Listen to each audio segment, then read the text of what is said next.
cái tay mà bỏ được những nia nữa có 3 cân rưỡi à? yeah 3 cân rưỡi đúng rồi con này 3 cân rưỡi. 3 cân rưỡi chưa? 3 cân rưỡi. Xem này. 4 cân rưỡi Được chưa? cái con to này hiểu rồi mua hộ ta này mình được 10 cân bảo bao rồi nhá Cái này 5 cân à? con 5 cân có 4 cân dưới này 5 cân.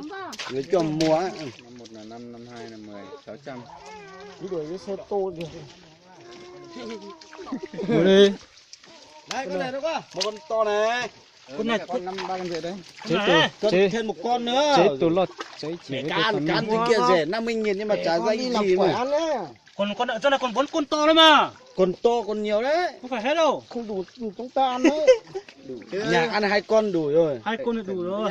nhà chọn một con đi tôi ăn đi 2 đi con. hỏi là hết đi không có đấy 2 con. Chọn chủ cá rồi, có chủ chọn đây chị nha Chú có. Chúng nó chỉ tôi cá. Này, tôi nói à tôi nói à? tôi có tôi chỉ kia thôi chị kia rồi con à để con đấy đi về làm củi 5 cân cho một cho to để xem thế nào muốn lưu thừa lưu thừa này cơ cho tao nó lưu mẹ cây ở dưới đó mà ui rồi Nhiều dữ lắm mà. Kem pro. bắt rồi con giấy Chỗ tủ lo Con này là con 5 cân Một con này còn một con nữa hiểu. 5 cân cho tao nó 9 cân. chị kia đúng rồi chỉ kia đâu đấy giờ lên cái của một cái tôi lấy Hiểu không mua không? Một tủ nào.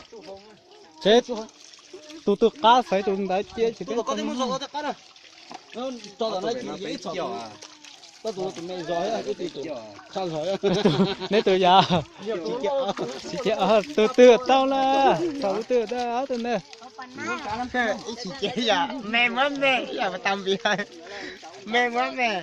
Bây giờ cha ứng tôi. Có mấy chéo ơi. Có tủ cho một con bỏ để sao một con. Có tủ.